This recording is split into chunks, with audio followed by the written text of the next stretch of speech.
What's the dumbest mistake you've seen an incompetent coworker make? At a Petco, all the guinea pigs were in a big plexiglass enclosure with a center divider. Boys on one side and girls on the other. An employee decided that all the long-haired guinea pigs should be on one side and short-haired on the other. It took forever to sort them out and all the females were pregnant. This is why PetSmart runs its stores as boy/girl only for the whole store. Fuck-ups still happen. But not like this. I had one store I shopped at not follow that lesson when they caged a large male leopard gecko with a runt, possibly barely mature female. A month later we found out she was egg-bound and too weak at that point to survive surgery. I should have gone back to the store with her remains, but I was too upset at losing her I wasn't thinking. Not a mistake necessarily, but I once witnessed our chief accounting officer and our only accountant, it was a small company, type in values into 2 Excel cells, pull out a calculator, add the 2 numbers together in the calculator, and then type the answer in a 3rd cell.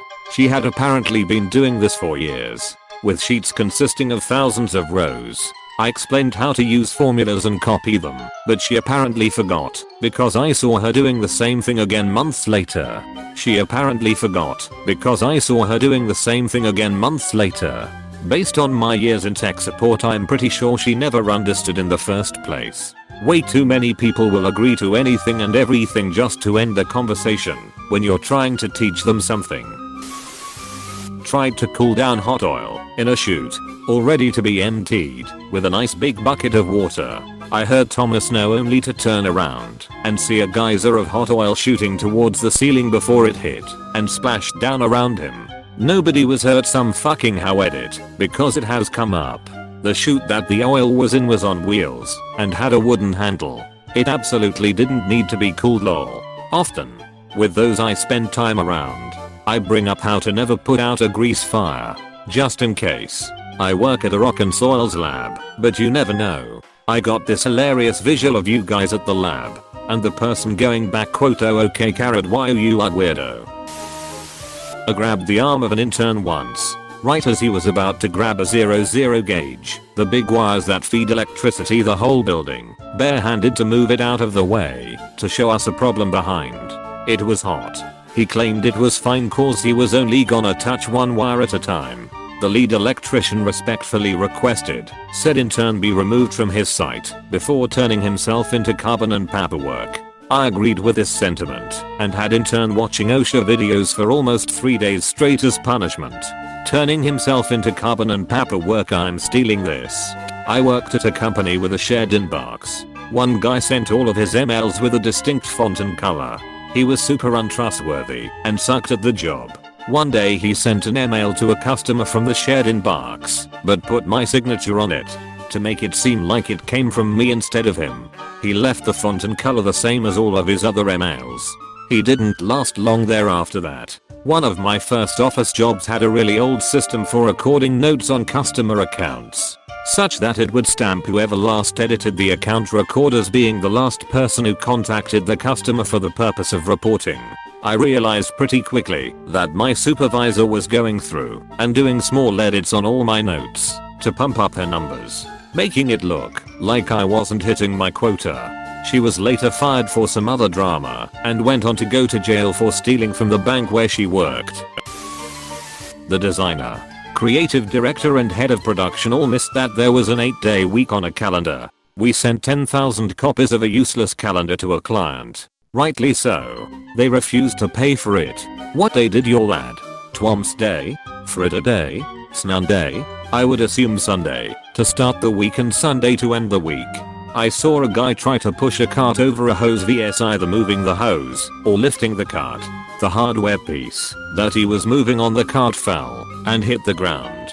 We sent it back to the manufacturer for repair/inspection, and they sent us a repair bill for $585k USD in 1985. So it would be much more now. We were building military aircraft.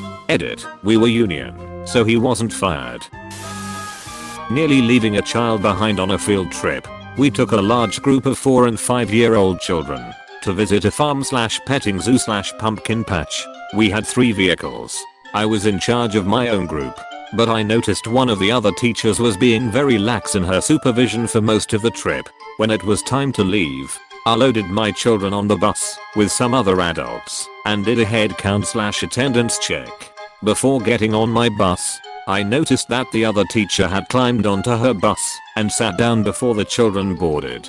She walked on first and had the kids follow her. I almost let it go, but gut instinct told me she wasn't counting her students. Once they were all boarded, I walked back and climbed on her bus. She seemed irritated when she realized I was checking on her.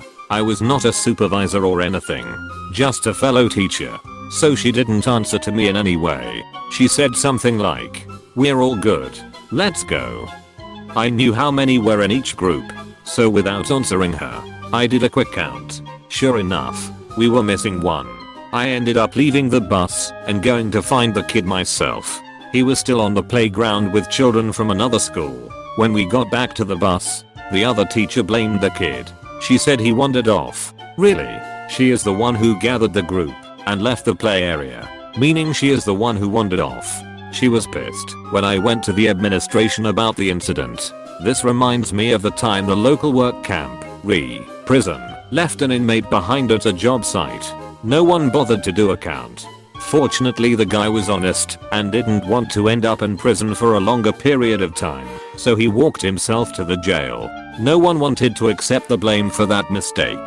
I honestly hope he got time off his sentence. I know good behavior is a thing, and this shows an incredible amount of willpower, responsibility, and honesty. If he was doing a work detail, most likely he was minimum security anyway and likely have less time left in his sentence, so all the incentive in the world exists for him to behave. You'd have to be pretty damn stupid to screw that up. There is a term long walk where prisoners walk away from minimum security prisons. Years ago it was common to send prisoners from prison to minimum security prison towards the end of their sentence. Some would take the long walk and then get caught and sent back to prison for more time. Shut down a critical file server, then lied about it, even after he was presented with the logs that showed it was his user account that initiated the shutdown. It's not so much the mistake that he made, but it was when he lied about making the mistake. That was a rookie move. I worked as a database tech once, and my boss was super upfront in training. If you F up, come tell me immediately. No matter how bad it is, come tell me and I can try to help you fix it. But if you try to cover it up, you will fail. It will cause more and more problems until it breaks something important. All the data will be in the logs. I'll find out who F'd up, and I will. Let me repeat this. I will throw you under the bus. So save yourself the trouble and just tell me when you F up. Apostrophe. Sounds like a good fair boss. I worked with an employer who had a zero blame policy. You F up, you tell us immediately and there is no recourse. People fear reprisals and try to cover S up because they need to eat. Gotta give your people room for errors, room for owning up and contrition so that they learn and do not do it again. One cannot learn with stress. Edit. Recourse should be repercussions. I don't know how I bar locked that up, but I did. Heard a great quote from a mentor of mine in management. Back quote, never fire an employee after they made a mistake. Why would you give another employer the benefit of that experience while you paid the price? Apostrophe. Tried to retrieve his lighter from a deep fat fryer with his hands. Boy was that fun to clean up. When I worked in restaurants, one of the cooks told me that another cook had dropped his watch into the fat fryer and instinctively plunged his hand into the fryer to retrieve it. I did something like that once. Luckily I don't seem to get any real damage when I get fryer oil on myself besides it hurting like a bee for a while. A fuck up I've seen a coworker do is leave a large wok on full heat with oil in it, then walk away and forget about it. The whole wok was on fire and it was going to the ceiling. Probably seconds away from triggering the automatic fire extinguisher system that destroys the whole kitchen. But someone notified him and he put the fire out by suffocating it in oil. We spoke of it to no one because he would have gotten fired. He suffocated an oil fire by adding more oil. Go big or go hospital.